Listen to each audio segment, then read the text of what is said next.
جو باتیں آپ نے کر لی ہیں یا کروا لی ہیں تو میرا خیال ہے ایک انٹرویو میں فٹ بھی نہیں آئیں گی آپ کے. بالکل، اس کے ہمیں 2-3 بنانے ہیں. آرٹ میں بہت بڑا مافیا ہے اور 2 مافیاز ہیں. میں ایک اکثر کہتا ہوں 2 مافیا ہیں. اب صادقین کو میں نے دیکھا ہوا ہے کہ وہ قرآنی آیت لکھ رہے ہیں اور شراب پی پی کے ان کا پیشاب بھی نکل رہا ہے. کہ وہ NCA میں ایک لابی تھی Salima Hashmi and company. Sharif family خوش آمد کر لیں، وہ خوش ہیں، نہ کریں ناراض ہیں. اس کو شریف فیملی تو بڑی فلیکسیبل ہے. تھیچر کا مجھے یاد ہے یا چرچل کا مجھے یاد ہے. وہ کہتا ہے جب جس دن میرا کارٹون نہ ہو میں سمجھتا ہوں میں ان پاپولر ہو گیا. پولیٹیکل ایلیٹ ہے نا، وہ نہیں خوش ہوتی بالکل بھی نہیں. ورنہ یہاں تو میں نے آ کے دیکھا نا کہ وہ لیٹرل اسٹوڈنٹ نے لینا ہوتا ہے تو ٹیچر کہتا ہے بھائی کل آ جائیں. وہ کل آتا ہے، پھر کل آ جائیں. پھر آخر میں ٹیچر کہتا ہے یار خود ہی لکھ لیا، میں سائن کر دیا. 70-80 سال ہو گئے اس ادارے کے بنے ہوئے، کسی ٹیچر نے ابھی تک نہ کوئی کتاب لکھی نہ.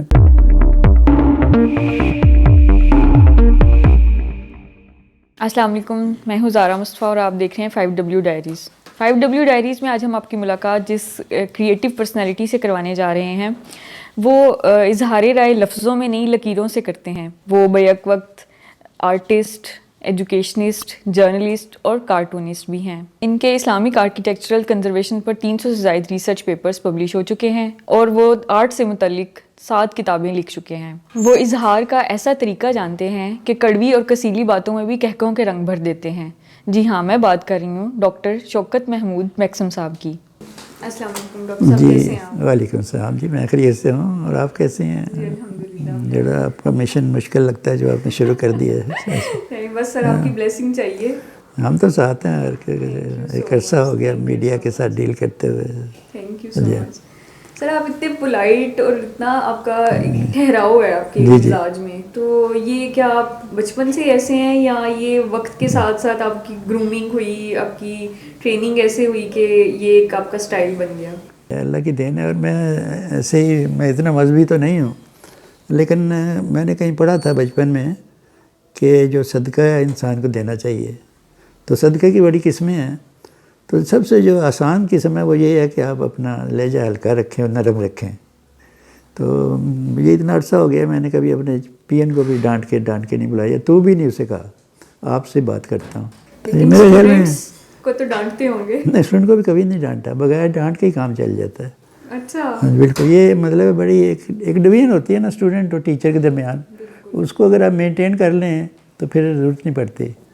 لیکن اگر آپ کے اندر کوئی نالج نہیں ہے اور آپ کا عکس جو ہے جھوٹا ہی ہے، پھر وہاں ٹیچر کو ڈانٹنے کی نوبت آ جاتی ہے. پھر ٹیچر کہتا ہے اچھا یہ کویسچن کیا کیے جا رہے ہیں، تو پھر وہ پرابلم ہو جاتی ہے. لیکن میرا نہیں خیال، جو کام دھیمی زبان سے اور میٹھی زبان سے کا مطلب یہ بھی نہیں کہ آپ اس کو ڈیسیو کر رہے ہیں، نہیں، آپ پولائٹ رہے ہیں، یہ بڑی اچھی بات ہے.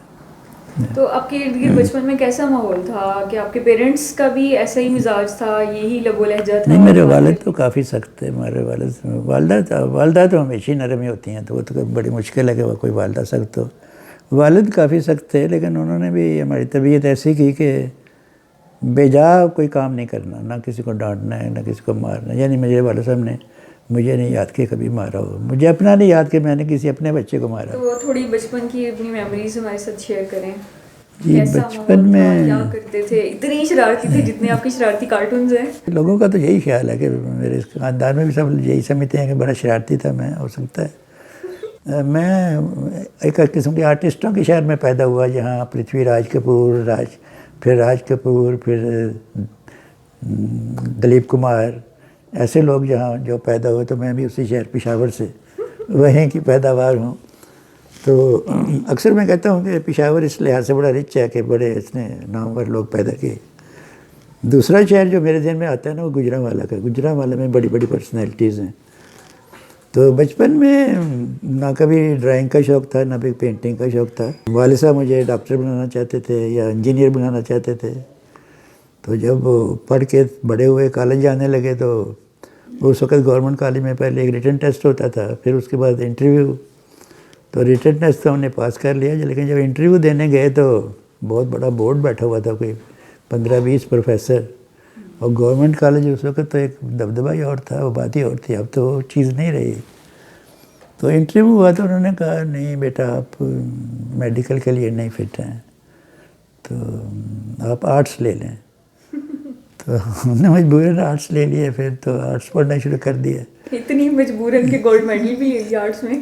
وہ پتہ نہیں گورنمنٹ میڈل مجھے کیسے ملا، مجھے آئی ڈونٹ نو، میں آنیسٹلی بتاتا ہوں کہ ایک تو میرا یہ تھا کہ جب ایف اے کر لیا تو بی اے میں داخلہ لینا تھا، تو اب میں نے رکھا اکنامکس اور سائیکالوجی. تو میرا ایک کزن آگے تو کہنے لگے یار میں پنجاب یونیورسٹی جا رہا ہوں. لیکن اس ٹائم کچھ گولز تو ہوں گے نا، اگر ڈاکٹر نہیں بن سکے تو پھر سوچتے ہیں کہ اچھا چلو کوئی آرٹ میں بھی اگر فیلڈ. نہیں آنیسٹلی کوئی گول نہیں تھا، کچھ بھی نہیں تھا، پتہ ہی نہیں تھا کیا کرنا ہے، پتہ ہی نہیں تھا کیا کرنا ہے. والد صاحب جو کہتے تھے ہم کرتے جاتے تھے. اور آرٹ کا تو میرے خیال ہے والد صاحب بھی فیور میں نہیں تھے. تو وہ میں بتا رہا تھا نا کہ میرا ایک کزن مجھے لے کے پنجاب یونیورسٹی چلا گیا، اکنامکس میں اس نے داخلہ لینا تھا. تو وہ اکنامکس ڈپارٹمنٹ کی طرح دور پر ہے، فائن آرٹ ڈپارٹمنٹ ہوتا تھا یونیورسٹی میں، اگر آپ کو کوئی آئیڈیا ہے. تو میں نے ڈسٹینس میں دیکھا وہاں بڑی کوئی رنگ برنگی چیزیں نظر آ رہی ہیں. تو میں نے اس سے پوچھا یہ کیا ہے، کہتے ہیں فائن آرٹس ہے. تو میں تو کہ پھر فائن آرٹس لے لیتے ہیں. تو میں نے پھر اکنامکس اور فائن آرٹس رکھ لیے. تو اس طرح بی اے کر لیا. لیکن جب بی اے میں کر رہا تھا تو والد صاحب ریٹائر ہو گئے. لیکن بڑا آڈ کمبینیشن ہے اکنامکس اور فائن آرٹس کا. ہاں بالکل آڈ ہے. جیسے بتا رہا ہوں نا کہ مجھے تو پتہ ہی نہیں تھا ہم کس ڈائریکشن میں جا رہے ہیں. تو ہاں پھر والد صاحب ریٹائر ہو گئے. یہ بات ہے کوئی 58-9 کی. تو مجھے آج تک یاد ہے کہ جب وہ ریٹائر ہو کے گھر آئے تو کہنے لگے بھائی اب میرے تو اب پینشن 150 روپے ہے. اب امیجن کریں کہ انکم ٹیکس آفیسر کی پینشن 150 اور کوئی پلاٹ نہیں، کوئی گھر نہیں، کوئی کچھ نہیں. جو انہیں سرکاری طور پر ایک گھر ملا تھا اس میں ہم رہ رہے تھے، تو وہ بھی ظاہر خالی کرنا تھا. تو انہوں نے کہا کہ جو اب جس نے پڑھنا ہے خود کمائے اور پڑھے. آپ کا کون سا نمبر تھا؟ میرا آخری نمبر تھا، بالکل 6 میں سے میرا آخری نمبر تھا. تو اس ٹائم تک بڑے بھائی جو بڑے بہن بھائی جو تھے مجھ سے بہنیں سب سے بڑی تھیں 3، وہ ان کی شادیاں ہو چکی تھیں. ایک جو مجھ سے بڑے بھائی تھے وہ اس وقت غالباً ایم اے کر رہے تھے، دوسرے بھی ایم اے میں تھے. تو سچویشن اکنامکلی اتنی کوئی ساؤنڈ نہیں تھی، لیکن آنیسٹی بہت تھی. مطلب دیکھیں انکم ٹیکس آفیسر ریٹائر ہو رہا ہے، اس کے پاس کچھ بھی نہیں ہے، کچھ بھی نہیں ہے سوائے پینشن کے. گھر بھی کوئی نہیں، پلاٹ بھی کوئی نہیں. آج کل تو انکم ٹیکس کا کلرک بھی میرے خیال ڈیفینس میں رہتا ہے، بڑا کچھ رہتا ہے. بہرحال جب وہ ریٹائرمنٹ ہو گئی تو مجھے مسئلہ پڑ گیا. تو میں نے اپنے ٹیچر سے بات کی، خالد اقبال صاحب بڑے فیمس پینٹر ہیں، وہ ہمیں پڑھاتے تھے. میں نے کہا جی یہ مسئلہ ہو گیا. تو مجھے پنجابی میں کہنے لگے بھائی کارٹون بنا لیں گا. میں نے کہا یہ کبھی بنائے نہیں ہیں، آپ کہتے ہیں تو کوشش کر لیتے ہیں. آپ کیونکہ فائن آرٹس سے پڑھ رہے تھے، چلے کوشش کر لیتے ہیں. تو ان کے دوست تھے ایک حنیف رامے صاحب، وہ ایک رسالہ نکالتے تھے، نان پولیٹیکل تھے اس وقت، وہ سیاست میں بھی نہیں تھے. تو اس رسالے میں مجھے 50 روپے مہینے پہ کارٹونسٹ کا جاب مل گیا. یہ تو بہت زیادہ ہوتے تھے اس وقت. 50 روپے بہت تھے. میں اپنی فیس دیتا تھا، اپنے بڑے بھائی کی فیس دیتا تھا، جو بچ جاتے تھے وہ والدہ کو دے دیتے. تو اس طرح میں نے کافی ثواب کمایا. اسی کی برکت ہے. گاڑی اس طرح چل پڑی. پھر ایک اخبار لاہور سے نکلتا تھا، سول اینڈ ملٹری گزٹ. اچھا اس ایج میں اگر آپ جیسے اسٹوڈنٹ لائف ہے تو اس میں ایک آپ کی فائنینشیل انڈیپینڈنس آپ کو مل جائے تو وہ آپ کی پرسنالٹی کو اندر سے کتنا اسٹرینتھن کرتا ہے یہ انڈیپینڈنس؟ میرا خیال ہے کرتا تو ہے، لیکن میرے میں وہ نہیں تھا کہ میں سمجھوں کہ میں بہت کوئی تیر مار رہا ہوں. میں ایک مجبوری کے تحت سے شاید ایسی تھی فیلنگ کہ بھائیوں کو بھی سپورٹ کرنا ہے، ماں کو بھی کرنا ہے. تو اس طرح وہ کام چلتا رہا. پھر وہ سول اینڈ ملٹری گزٹ اخبار نکلتا تھا جہاں آج کل پینورما سینٹر ہے. ان کو میرا پتہ چلا، انہوں نے مجھے بلا لیا. تو وہاں مجھے 250 کی ایک نوکری اور مل گئی. اب 250 یہ 50 یہ. تو ادھر جو رامے صاحب کا تھا رسالہ، اس میں بہت مشہور لکھنے والے آتے تھے. عبدالقدیر رشک تھے، ایک اور صاحب تھے محمد سلیم صاحب، بڑے لٹریری آدمی. پھر ایک اور صاحب جو مجھے آج تک یاد ہیں وہ تھے منیر نیازی. مجھے 50 روپے ملتے تھے مہینے کے بعد، تو منیر نیازی کو 10 روپے ملتے تھے فی غزل. تو میں جدھر رہتا تھا وہ بھی ادھر رہتے تھے. پھر میں نے اسکوٹر ایک لے لیا، وہ میرے ساتھ ہی آیا آتے جاتے. تو ایک دفعہ انہوں نے مجھے کہا کہ یار دیکھ کے شوکت، وہ پنجابی بڑی اچھی بولتے تھے، کہ تم ہر کارٹون دے تھلے لکھ دینا شوکت محمود ہے. نہیں ٹھیک، میکسم تم جیسے یہ حنیف رحمان نے ایک کتاب چھاپی ہے میکسم گورکی کی، وہ ڈان بہترا اور ایک ماں تھی، تم اپنا نام میکسم شوقی رکھ لو. تو جوانی میں ان کی بات پسند آ گئی تو میکسم شوقی لکھتا رہا. پھر آہستہ آہستہ وہ بس میکسم رہ گیا. تو وجہ شہرت بھی ایسے ہوئی کہ جب میری شادی ہوئی ہے تو میری ایک جو سالی ہیں وہ تھی ادھر لیاقت آباد میں، وہ میاں والی کے پاس، کیونکہ ان کے میاں وہاں کسی فیکٹری میں انجینئر تھے. چھٹیوں میں ہم وہاں چلے گئے. تو وہاں ایک خاتون ان اسکول ٹیچر تھیں، وہ ملنے آئی میرے سسٹر ان لا کو. تو ہاتھ دیکھ رہی تھی سب کے. اچھا. تو میری سسٹر ان لا مجھے کہنے لگی شوکت تم بھی اپنا ہاتھ دکھاؤ. تو میں نے کہا میں دکھا دیتا ہوں. تو میرے ہاتھ دیکھ کے تو بڑے انہوں نے کوئی فکر مند سی ہوئی. تو پھر انہوں نے سسٹر سے ہی پوچھا کہ میں بتا دوں. بتا دیں کہ جی ان کی 2 شادیاں ہوں گی اور 13 بچے ہوں گے دونوں بیویوں سے. اور دوسرا یہ کہ دوسرا نے کہا کہ جی ان کو شہرت تو ملے گی لیکن اس نام سے نہیں ملے گی جو ماں باپ نے رکھا ہے. تو اس وقت میکسم کا کہیں ذکر نہیں تھا، لیکن یہ انہوں نے بتایا، مجھے آج تک یاد ہے. شادی تو خیر ایک ہی ہوئی اور بچے بھی 13 کی بجائے 2 ہی رہ گئے. تو یہ بات ان کی سچ ثابت ہوئی. لیکن وہ وجہ شہرت میکسم ایک تھی، لیکن یہ بھی ہو سکتا ہے یا ہو ہی نہیں سکی، کسی نے لفٹ ہی نہیں دی. تو یہ بھی ہو سکتا ہے. کوشش ہی نہیں کی. لائکی تو ہے نا، لائکی تو ہے. تو ایسے ہی ہے. تو اس طرح بس چلتا رہا، کارٹونوں کی طرف راغب ہو گئے. سول اینڈ ملٹری کا زیڈ. پھر منیر نیازی نے کہا کہ وہ اخبار ایک فلم میگزین تھا، ڈائریکٹر کمرشل بلڈنگ سے نکلتا تھا. کہنے لگے یار میرے لیے بھی کارٹون بناؤ. پھر انہوں نے کوئی 100 روپے کی نوکری مجھے اور دے دی. 100 اور 250 اور 50 تو میں تو بڑا یشی میں پڑ گیا. تو اس طرح کافی محنت کی میں نے. صبح 7 بجے گاڑی سے نکلنا، سردیوں میں بھی. کیا اتنی ہیکٹک روٹین کے بعد ذہن اتنا زرخیز رہتا ہے؟ میرا خیال ہے اگر آپ یوز کرتے رہیں ذہن کو تو باقی رہتا ہے. اگر چھوڑ دیں پھر ڈل ہو جائے گا، پھر فنش ہو جائے گی، تھنکنگ آپ کی ختم ہو جائے گی. مثلا اگر میں آج سمجھوں کہ میں ریٹائر ہوں، کچھ نہیں کرنا، گھر پہ ہی بیٹھنا ہے، تو وہ سارا ختم ہو جائے گا ذہن میں سے. تو یہ تو میرا خیال کنٹینیوس ایفرٹ ہے جو آپ کو فریش رکھتی ہے. پھر آپ نے گولڈ میڈل اسی دوران، اسی جو آپ کی اسٹرگل تھی اسی دوران آپ نے لیا؟ ہاں وہ پھر سارا کچھ ہو رہا ہے، اتنی لیبر بھی کر رہے ہیں، اتنی محنت بھی کر رہے ہیں. لیکن میرا خیال تھا کہ زیادہ سے زیادہ 3rd ڈویژن آئے گی. ہاں کوئی ایسی فیلنگ تھی میری، کیونکہ میری کلاس میں مجھ سے زیادہ لائق لوگ تھے، بڑے بڑے اچھے تھے. خواتین جو میرے ساتھ تھیں وہ بڑی لائق تھیں. پتہ نہیں بس کیسے ہو گیا، مجھے آج تک نہیں پتہ. تو اللہ کی دین ہے ایسے. یعنی آپ فوکسڈ تھے، ایک جگہ جو کام کرنا چاہتے تھے بس کر لیتے تھے، گزر جاتے تھے وہاں سے؟ جی جو کام کرنا ہے وہ کرنا ہے، پھر یہ ہمت نہیں ہارنی، ہمت نہیں. اچھا آپ کارٹونز بنا رہے تھے، فائن آرٹس پڑھ رہے تھے، اور اس کے بعد پھر آپ آرکیٹیکچر کی طرف کیسے آئے اور یہ ٹرانسفارمیشن؟ نہیں وہ تو جب ایم اے کر لیا نا اور گولڈ میڈل بھی مل گیا، تو اس گولڈ میڈل کی بنا پہ یو ای ٹی میں جاب مل گیا ٹیچنگ کا. تو ادھر جو سبجیکٹ پڑھے تھے وہ تو پھر بعد کی بات ہے نا. پہلے تو وہ صرف ایم اے کی وجہ سے جاب مل گیا یو ای ٹی میں، ہسٹری آف آرکیٹیکچر پڑھانے کے لیے، پرسپیکٹیو پڑھانے کے لیے، اور اسکیاگرافی پڑھانے کے لیے. کیسے ڈیولپ ہوا آپ کا؟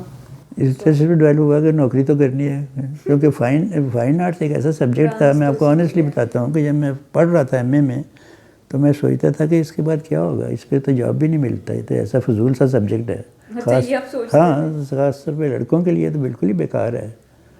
تو وہ اللہ کی مہربانی ہے کہ وہ جاب مل گیا. پھر یو ای ٹی میں سیٹل ہو گئے. پھر وہ گولڈ میڈل کی بیس پہ اسکالرشپ مل گیا، پڑھنے کے لیے باہر چلے گئے. تو پہلے اسکالرشپ میرا تھا ایم ایس سی کے لیے کنزرویشن میں. تو جب وہ کنزرویشن کی ایم ایس سی میں کر لی میں نے، تو سوچا کہ گورنمنٹ سے ریکویسٹ کر کے دیکھتے ہیں اگر پی ایچ ڈی کی اجازت مل جائے.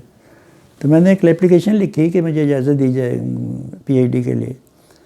تو گورنمنٹ آف پاکستان نے جو منسٹری آف ایجوکیشن تھی انہوں نے کہا کہ آپ اپنے سپروائزر سے ہمیں لکھوا کے بھیجیں کہ آپ یہ پی ایچ ڈی کر سکتے ہیں. اب میں نے جو ایم ایس سی کی تھی وہ ہیریٹ واٹ یونیورسٹی سے کی تھی ایڈنبرا میں، اور پی ایچ ڈی کرنی تھی ایڈنبرا یونیورسٹی میں. اب میں سوچوں کہ میں وہ سپروائزر جو میرا جو ہونا تھا اس کو میں کیسے ریکویسٹ کروں کہ میری کوئی پروگریس رپورٹ دو، جب ابھی پروگریس ہے ہی کوئی نہیں، 0 پروگریس ہے. تو میں اس کے پاس گیا. رابرٹ ہلن بہت فیمس آدمی ہے، مطلب آرٹ ہسٹری اور آرکیٹیکچر کی ہسٹری میں ہی از اے چیمپئن. بی بی سی پہ ان کے انٹرویو آتے ہیں، کبھی آپ ان کی ویب سائٹ پہ جا کے دیکھیں. بے شمار کتابیں انہوں نے لکھی، ویری نائس پرسن. میں ان کے دفتر چلا گیا، چھوٹا سا دفتر تھا، اس سے بھی آدھا کمرہ. تو کہنے لگے کیسے آئے؟ میں نے کہا جی یہ ایک پرابلم ہے. کہ بتاؤ؟ میں نے کہا جی یہ پرابلم ہے. تو میں نے کہا مجھے یہ میں فیل بھی کر رہا ہوں کہ آپ نے تو نہ میرا کام دیکھا ہے نہ ابھی اسٹارٹ ہوا ہے, تو مجھے عجیب سا لگ رہا ہے, لیکن گورنمنٹ کہتی ہے یہ لیٹر چاہیے سپروائزر کا. کہتے ہیں بس یہ پرابلم ہے. میں نے کہا یہی پرابلم ہے. سال ہو گیا سر نہیں, اس کے پاس وہ چمڑے کا ہینڈ بیگ نہیں ہوتا تھا, بریف کیس موٹا موٹا سا ہوتا چمڑے کا, بکل لگے ہوئے, وہ اس کے سے پڑا ہوا تھا. اس نے وہ اٹھایا, کھولا اور اس میں سے ٹائپنگ مشین نکالی اس بیگ میں سے, اندر چھوٹی سی. اس نے گھٹنوں پہ رکھا, کاغذ چڑھایا اور 1 منٹ میں اس لیٹر بھی دے دیا. میں نے لیٹر یہاں بھیج دیا تو ایکسٹینشن مل گئی پی ایچ ڈی کے لیے. تو جب میرا خیال ہے اللہ میاں کام کرنے پہ آتا ہے تو ہوتا چلا جاتا ہے. ورنہ یہاں تو میں نے آ کے دیکھا نا کہ وہ لیٹر اسٹوڈنٹ نے لینا ہوتا ہے تو ٹیچر کہتا ہے بھائی کل آ جائیں, وہ کل آتا ہے, پھر کل آ جائیں, پھر آخر میں ٹیچر کہتا ہے یار خود ہی لکھ لیا, میں سائن کر دیا گا. تو ہمارے یہاں تو یہ حال ہے. تو میں اکثر اس سپروائزر کو میں کہتا ہوں وہ میرے لیے خدا تھا. اتنا اچھا میں انسان ہو کہ میں کمال تھا. تو میں نے اس سے ہی بڑا کچھ سیکھا. یعنی اس کی لائبریری تھی اس سے کوئی 2 اونچی چھت, جہاں بیٹھ کے میرا تھیسس وہ ڈرافٹ وغیرہ چیک کرتا تھا. اور سی ڈی اس نے رکھی ہوئی تھی, کوئی ریفرنس دیکھنا ہے وہ سی ڈی پہ بندر کی طرح اوپر چڑھ جاتا ہے, کتاب لے آتا. اور اگر اس کے پاس وہ کتابیں 2 پڑھی ہوتی وہاں تو اوپر سے مجھے آواز دیتا ہے کہ شوکت آئی ہیو 2 یو وانٹ 1. تو اس نے مجھے دے دینی کتاب. یہاں تو آپ کو کچھ بتاتا ہی نہیں ٹیچر. یعنی میں نے یہاں یونیورسٹی میں دیکھا ہے کہ جو ٹیچر پڑھا رہے ہیں اور اپنی وہ پاور پوائنٹ جو پریزنٹیشن ہے وہ دکھائی ہے تو جاتے ہوئے وہ نکال کے لے جاتے ہیں, کہیں کوئی کاپی نہ کر لے. میں کمال ہے, آپ کیسا پڑھا رہے ہیں آپ, جبکہ میں ابھی پڑھا رہا ہوں. میں تو میری آخری سلائیڈ ہی یہی ہوتی ہے کہ جس نے کاپی کرنی ہے کر لے. اور اب تو میں لیکچر کے بعد خاص طور پر پی ایچ ڈی والوں کو خود میل کر دیتا ہوں کہ یہ آج کا لیکچر یہ ہے. تو یہ مطلب ہمارے ٹیچر نہیں رہے. ابھی میں تھوڑا سا میں شوشہ چھوڑ رہا تھا کہ یہ فائن آرٹس والوں نے یہ مطلب یہ ایک قسم کا فراڈ ہی سمجھتا ہوں میں. انہوں نے کہا جی کہ فائن آرٹ کے جو ٹیچر ہوتے ہیں وہ تو آرٹیکل وغیرہ نہیں لکھتے اور ریسرچ آرٹیکل نہیں لکھتے, تو ان کو جو پینٹنگ ہے اس کو ایک پیپر سمجھا جائے. یعنی میں حیران ہو گیا کہ یہ ٹیچر یہ ڈیمانڈ کر رہے ہیں اور ایچ ای سی نے مان لیا. یعنی ایچ ای سی کا بھی مطلب عجیب ہی گرو ہے ان کا. میں نے کہا یہ ایک پینٹنگ ریسرچ پیپر کے برابر کیسے ہو سکتی ہے, سوال ہی نہیں پیدا ہوتا. پلس جو یونیورسٹیز میں ٹیچر پڑھا رہے ہیں, چاہے وہ پینٹر ہیں, چاہے وہ آرٹسٹ ہیں, چاہے وہ ڈیزائنر ہیں, چاہے اسکلپٹر ہیں, کچھ بھی ہیں, ان کے اندر اسکالرشپ ہونا ضروری ہے. They should be able to speak and deliver, paper لکھنے کے قابل ہوں, پیپر لکھیں وہ. اگر صرف پینٹر ہیں تو پینٹر تو وہ بھی ہے جو ٹرک کو پینٹ کر رہا ہے, جو رکشے کو پینٹ کر رہا ہے, تو فرق ہی کوئی نہیں پھر. اب اگر شاکر علی کو کہیں, شاکر علی کہہ رہا ہوں, اس کو صادقین کو کہیں کہ بھائی تم لیکچر دو, تو وہ تو لیکچر نہیں دے سکتا. تو پینٹر تو وہ بہت بڑا ہے. اسی طرح ہم اب کسی اور کو لے لیں, اللہ بخش کو لے لیں, تو وہ بھی لیکچر تو نہیں دے سکتا, پڑھا تو نہیں سکتا. آرٹسٹ تو بہت بڑا ہے. چغتائی صاحب کو لے لیں, وہ بھی پڑھا تو نہیں سکتے. تو بڑے پینٹر کو ہم کیا کریں, ہمیں تو اندر نالج چاہیے. ایچ ای سی نے بھی اس کو ایکسیپٹ کر لیا. حد ہوئی ہے. میں تو کہتا ہوں ایچ ای سی نے تو پتہ نہیں کیا کیا ہے. ڈسٹنکشن ہی ختم ہو جائے گی. ڈسٹنکشن ہی ختم ہو گئی نا. اب اتنے پیپر لکھ دیے, کتابیں لکھ دیں, کتابیں چھاپ دیں. یعنی میرا جو کالج ہے, جس کو میں اپنا ہی کالج سمجھتا ہوں, یا college of art and design ہے, کسی ٹیچر نے آج تک کتاب ہی نہیں لکھی. یعنی 100 سال ہو چکے تقریباً, یا 70-80 سال ہو گئے اس ادارے کے بنے ہوئے, کسی ٹیچر نے آج تک نہ کوئی کتاب لکھی نہ کچھ. میں یہاں ہوں 15-16 سال سے, میں نے 6-7 کتابیں لکھ دی ہیں. انہوں نے کیوں نہیں لکھی؟ میں تو حیران ہوں.